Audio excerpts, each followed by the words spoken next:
bisa dibilang dia bahkan lebih baik dibandingkan dengan kakaknya, si Toyota Yaris. Toyota Yaris sendiri yang hatchback itu di angka 12 detik. Tapi kenapa dia bisa nggak laris ya? Apakah karena harganya 256 juta? Ataukah karena harga 256 juta itu jadi sangat dekat sekali dengan mobil ini? Halo guys, welcome back to CVT Indonesia bersama kami, Reza Rever. Yes, di sebelah kami adalah Agya varian GR Sport. Tapi kali ini kami mau membahas satu hal yang cukup unik. Karena Agya GR Sport ini ketika pertama kali diluncurkan memang menuai kontroversi karena harganya. Yes, meskipun harganya dari mobil ini memang sepertinya untuk membayarkan beberapa hal yang dirubah cukup jauh dari varian LCGC-nya ya, seperti setirnya yang lebih baik, seperti steering GR-nya yang lebih baik, suspensinya juga dibedakan dengan varian Agya G biasa gitu ya. Tapi memang harga 256 juta untuk sebuah Agya memang menuai kontroversi dan terbukti terkonvert pada bagian pasar. Terbukti banyak orang masih tetap mengambil varian yang G-nya, bukan yang varian GR Sport-nya. Dan varian GR Sport-nya cenderung tergolong kurang terjual dengan sangat baik. Bahkan 2 bulan terakhir di Juli dan di Agustus, bahkan di Juni, mobil ini agak sulit untuk menembus 100 unit per bulan khusus untuk varian GR Sport-nya. So, kenapa sih bisa sampai seperti itu? Kami akan mencoba membuktikan bahwa mobil ini sejatinya tidak seburuk itu loh. Dan cukup cocok untuk dengan price tag 256 juta untuk yang varian tertinggi. So, ini dia CVT Review di All New Agya GR Sport.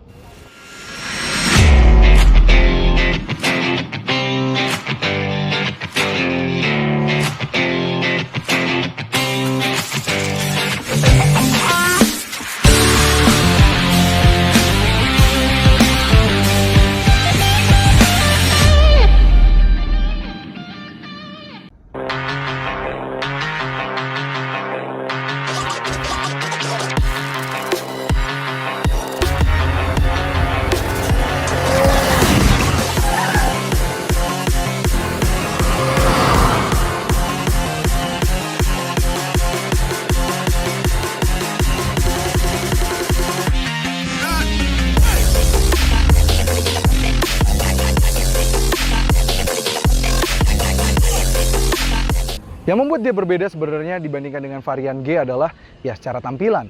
Tampilan depannya dia lebih sporty dengan body kit dari GR Sport ya. Yang membuat misalnya dari tampang itu terlihat dia jauh lebih upmarket dibandingkan dengan yang varian G biasanya. Dengan lower bumper yang juga lebih tajam ke bawah gitu ya. Ala janggutnya keren banget dan logo GR pada bagian depannya. Jadi membuat dia jauh lebih terasa spesialnya dibandingkan dengan yang varian G biasa. Agya GR Sport ini dia mendapatkan yang varian dual tone ini, pada bagian spion juga sudah dual tone dan spionnya juga sudah bisa auto folding dengan adanya LED pada bagian spionnya gitu. Velgnya juga lebih besar di 15 inci, dia desainnya dual tone, juga lebih menarik desainnya, secara desain lebih bagus. Di samping juga dia dengan lower skirt bumper, dengan keyless entry, aksesnya juga bukan pakai tombol warna hitam gitu ya. Bagus dengan guratan 3 doang, jadi jauh lebih premium. Juga bagus dengan keyless entry yang juga sudah lebih proper bisa kami bilang. Karena Agya yang sebelumnya, yang varian TRD kalau dulu ya, dan ada yang varian GR Sport juga, yang gen sebelumnya, itu hanya bisa diakses dari sisi kanan saja. Kalau sekarang sudah bisa dari 3 sisi, depan, kanan, kiri, dan juga pada bagian bagasi. Jadi lebih proper keyless entry-nya gitu. Dimensi wise, mobil ini panjangnya di 3.800 mm-an, jadi masih cukup panjang, cukup oke. Meskipun dia tetap tergolong compact karena memang khususnya varian GR Sport ini masuknya kelas city car gitu. Pada bagian belakang yang membuat dia juga lebih spesial dibandingkan dengan varian G adalah ya desainnya berbeda sedikit, mulai dari dia sudah mendapatkan spoiler yang juga sudah warnanya dual tone juga untuk yang opsi dual tone, dan ada short pole antena yang belum shark fin ya, sayang banget ya. Tapi yang beda lagi pada bagian bumper di bawahnya. Bumper di bawahnya sudah pakai yang GR Sport body kit, bagus banget dia di bawah, keren ya, lebih besar gitu, jadi membuat dia tuh kayak lebih berwibawa. Jadi membuat dimensinya juga lebih besar dibandingkan dengan varian G-nya. Ini perbedaan dimensinya G dengan yang GR Sport. memang terasa jadi dia lebih spesial dibandingkan dengan yang varian G gitu. Dengan warna aksen hitam di bawahnya dan ada 2 sensor parkir di bawahnya. Dan yang bagus ya, dia tetap diberikan sebuah kamera mundur di belakang sini. Dan kerennya lagi yang membuat beda juga dia logonya sudah pakai Toyota, dan di bawah logo Agya ada emblem GR Sport yang membuat juga dia lebih spesial lagi. Di bagian lampunya meskipun memang didominasi dengan bohlam, tapi at least dia yang varian GR ini diberikan aksen smoke. Jadi membuat dari belakang itu kesannya feel-nya lebih terasa sporty lagi dibandingkan dengan yang varian G biasa yang tergolong basic lah ya. Tapi yang bagus sekarang ini sudah ada keyless entry juga di sini aksesnya, dan juga kita bisa buka bagasinya melalui belakang. Kalau dulu kan Agya yang sebelumnya kita harus buka akses dari depan gitu kan, akses baru bisa buka bagian belakang. Sekarang sudah bisa terbuka terpisah dari sini. Begitu pula dia juga sudah ada wiper belakangnya. Kepraktisan sekarang juga sudah meningkat jadi 265 liter. Jadi bagasinya juga lebih besar, lebih lapang, lebih lega gitu ya. Jadi terasa feel lebih praktikal lagi meskipun padahal secara dimensi dia tetap compact. Tapi sayang memang kalau mau meningkatkan kapasitas bagasinya dia belum 60-40, padahal harganya memang cukup tinggi lah ya. Jadi kalau mau membuka harus 2 jari gini, nggak bisa satu persatu. Kalau mau membawa barang lebih banyak harus bener-bener dilipat seutuhnya gitu. Di belakang dari sebuah Agya GR Sport ini not bad loh menurut kami. Tinggi kami 175 cm dan ini posisi duduk yang di set untuk dari orang yang lebih besar dari kami secara dimensi. Ini kami masih mendapatkan 5 jari secara legroom dan headroom masih aman banget gitu. Dan yang kami suka untuk varian GR Sport ini juga sudah mendapatkan roofnya ini sudah berwarna hitam. Jadi feel-nya lebih premium, rasanya kayak mobil-mobil yang lebih mahal gitu ya. Meskipun memang ya sejatinya dia masih sebatas city car, tapi ini feel-nya lebih premium sih. Jadi ngeliat depan, pandangan kita ke depan jadi feel lebih premium. Dan bagusnya dia tetap ditempatkan 3 headrest belakang sini. Dan di door trim dia juga masih ada ruang penyimpanan di atas. Ada sebuah cup holder di kanan kiri dan di tengah masih ada sebuah cup holder yang cukup besar untuk mengakomodir minuman yang lebih besar. Dan ada logo GR di pada bagian karpetnya gitu. Keren sih. Dan unik ya. Biasanya kalau Agya-Agya terdahulu ya, karena untuk hemat kos itu dia lampunya hanya ada bagian depan di dekat spion tengah. Nah, pinternya sekarang lampunya ditaruh di tengah. Jadi sekarang hampir seluruh kabinnya sudah mendapatkan lampu gitu. Jadi yang depan tetap bisa dapat terang lampu, yang belakang juga tetap dapat terang lampu. Kalau dulu kan Agya hanya fokus di depan saja, belakang nggak dapat gitu. Dan bagusnya dia tetap mendapatkan sebuah seat back pocket di bagian belakang sini di kanan dan kiri. Biasanya kan cuma sebelah doang, kiri doang atau kanan doang. Ini sudah kanan dan kiri. Jadi lumayan praktikal lah untuk digunakan. Kita lihat bagian depan. Pada bagian depan dari Agya GR Sport ini, sejatinya dia memiliki sesuatu hal yang membuatnya lebih spesial dari varian G biasa. Mulai dari layar head unit yang lebih besar, sudah lebih terintegrated, bagus banget ya.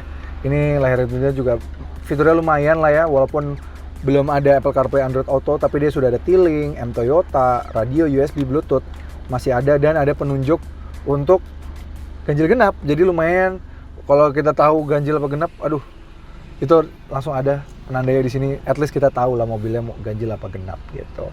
Layout dashboardnya ini mirip banget kayak sharing platform sama Race, sharing platform sama Veloz, Yaris Cross. Itu mirip-mirip semua, desainnya mirip, bagus banget. Dan yang bikin spesial dibandingkan dengan varian G adalah dia sudah pakai layar speedometer yang sudah digital. Dan speedometer digital ini juga sudah bisa diganti-ganti tampilannya. Ada 4 desain, jadi bagus banget. Dan yang mau kita tampilkan juga informasinya banyak banget. Mulai dari fuel count, range kita, terus juga mulai dari jam. Terus banyak banget, dan info-infonya seperti warning juga ada. Tapi memang untuk display setting untuk safety belum ada lah ya, karena memang mobil ini belum ada ADAS. Dan yang kami suka kalau dinyalain, dia ada chime ciri khas mobil-mobil Toyota rakitan Daihatsu. Nah itu tuh, ini even sampai Yaris Cross juga suaranya seperti ini gitu. Dan kalau di head unit ada tulisan GR-nya, karena ini varian GR Sport gitu. Keren. Yang bikin beda lagi adalah bagian setirnya. Di bagian setirnya nih kelihatan banget ya, dia lebih tebal dan dilapis kulit dengan jahitan merah. Digenggam aja enak banget, dan ini rasanya feel-nya tuh beratnya pas gitu. Baru belum jalan loh, ini feel-nya beratnya pas menurut kami. Dan dia didominasi dengan garnish warna silver kehitam-hitaman. Dengan di bagian kiri itu untuk pengaturan MID, pengaturan volume, trip, segala macam di kiri.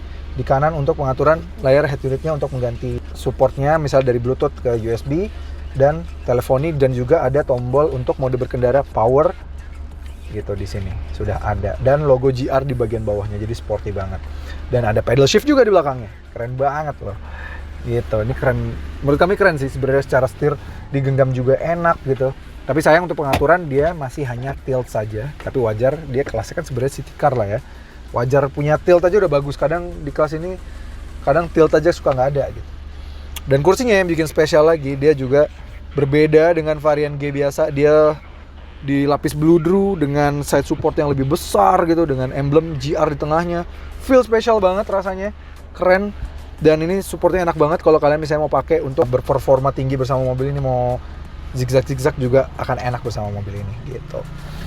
Dan yang kami suka sekarang ini AC-nya juga sudah digital, tapi sayang belum auto climate control. Ini masih hanya digital saja dengan ada mode max cool saja di sini gitu. Dan ya bagus, sekarang wireless chargingnya, tapi ada unik nih, sedikit perubahan. Kalau dulu ketika kami mencoba di pertama itu sepertinya masih prototype, tidak bisa support Apple iPhone 14. Nah sekarang sudah support iPhone 14, jadi sudah bisa untuk iPhone terbaru, sudah bisa lah ya. Dan transmisinya nih ya, transmisinya dia ada PRND dan ada mode S atau M, yang mana mode S atau M atau itu bisa dioperasikan juga melalui pedal shift-nya gitu. Rem parkir juga masih manual, tapi nggak apa-apa biar lebih engaging.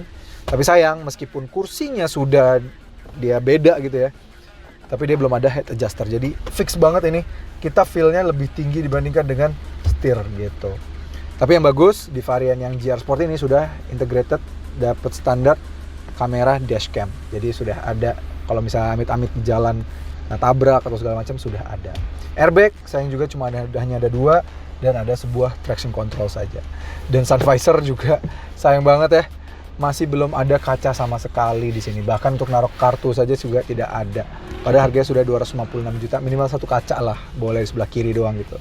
Jadi kaca di tengah saja, tapi bagusnya kaca tengah sini sudah day and night view mirror, jadi bisa di-adjust kalau misalnya terlalu silau gitu. Oke, kita lihat bagian mesinnya.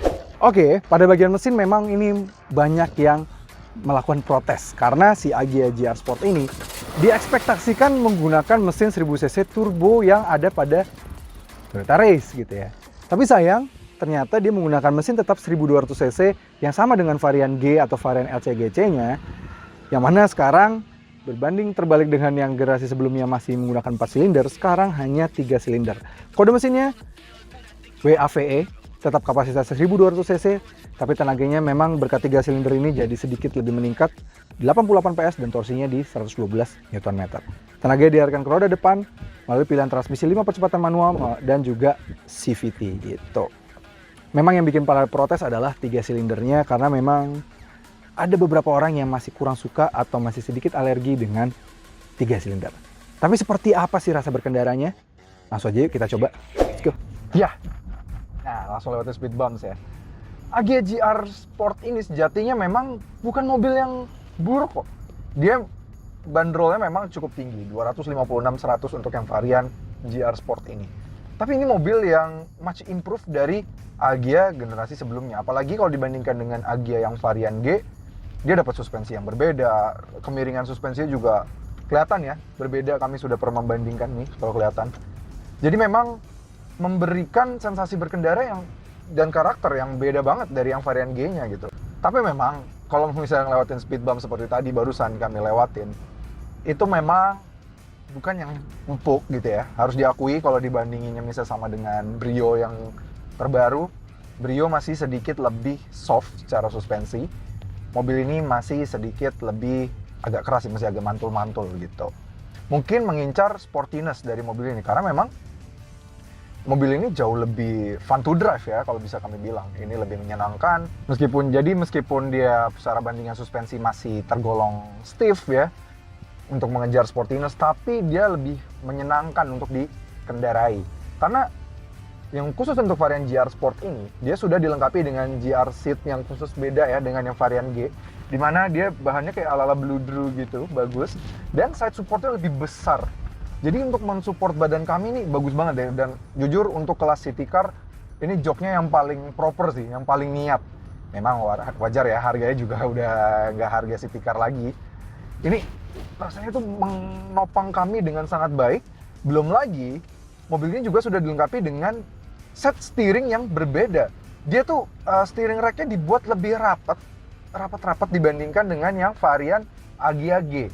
Kami sudah tes ketika kami putar, di AG yang varian G itu dapat lebih banyak putarannya untuk berputar balik yang sama, sedangkan ini lebih sempit, jadi lebih rapat. Berdampak kemana sih? Memang bukan berdampak kenyamanan, tapi berdampaknya ke handling dari mobil ini jauh lebih menyenangkan. Enak banget nih kalau misalnya mau belok-belok cepat seperti ini, tuh ya. Ini enak banget, dia lebih ngikut ya dibandingkan dengan, lebih menyenangkan, lebih ngikut badan mobilnya. Tambah lagi setirnya juga lebih enak dan tidak seperti layaknya mobil-mobil di NGA atau mobil Toyota yang dirakit oleh Daihatsu yang biasanya misalnya, seperti Veloz, Race, Avanza, even Yaris Cross, itu steering feel-nya tuh masih ada fake-fake-nya. Ini adalah steering feedback terbaiknya Toyota yang dirakit di Daihatsu. Ini jujur rapet banget, enak banget kalau kalian mau zigzag, mau di badan mobil yang ngikut, berbelok cepat seperti ini mobilnya juga enak banget, ngikut banget gitu, menyenangkan sih sebenarnya mobil ini, fun banget. Dan memang sepertinya Toyota menyiapkan Toyota Agya yang varian GR Sport ini untuk menjadi basis dari mobil balapnya Toyota untuk kelas 1200 ya, mana memang mereka bertarung dengan Honda Brio di situ. Kalau kakaknya kan si Yaris bertarung dengan Honda City dan kawan-kawan kan.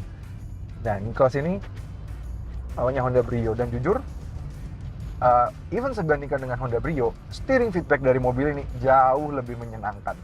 Tuh, rapet banget, gini nih enak banget. Dan yang menariknya lagi, mobil juga sudah dilengkapi dengan mode S pada transmisi dan sudah ada pedal shift, jadi lebih meningkatkan rasa menyenangkan lagi. Namun sayang, untuk kegedepan kabin dari mobil ini belum terlalu improve dari generasi sebelumnya ya. Ini masih, kalau mungkin kalian dengar dari suara mikrofon kami, masih agak berisik di dalam kabin ini.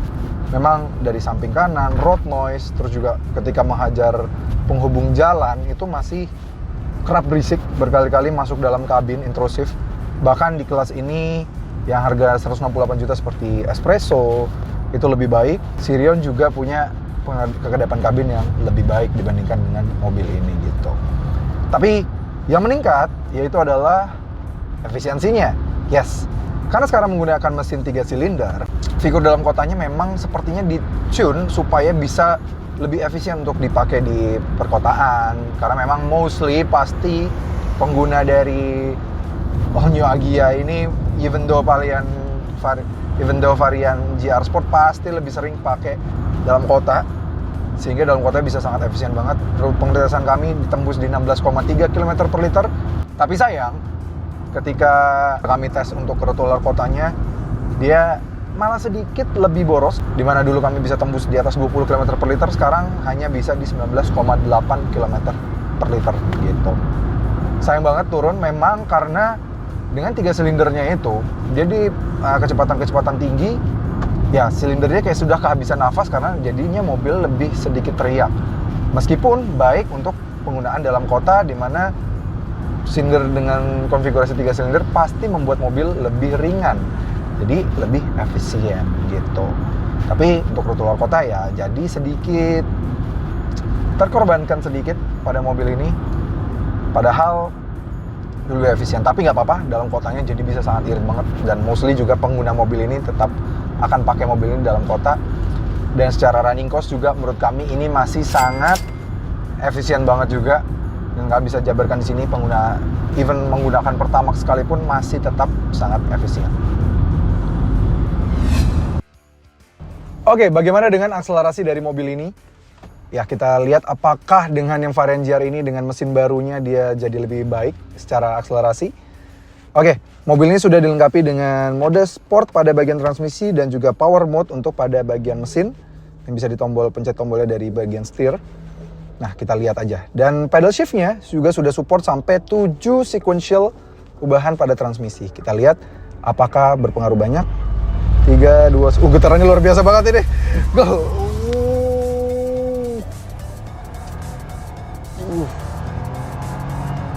Oke.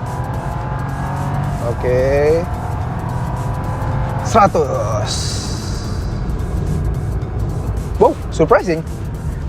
0 sampai 100 tembus di 11,7 detik. Wow, lumayan loh ini mobil.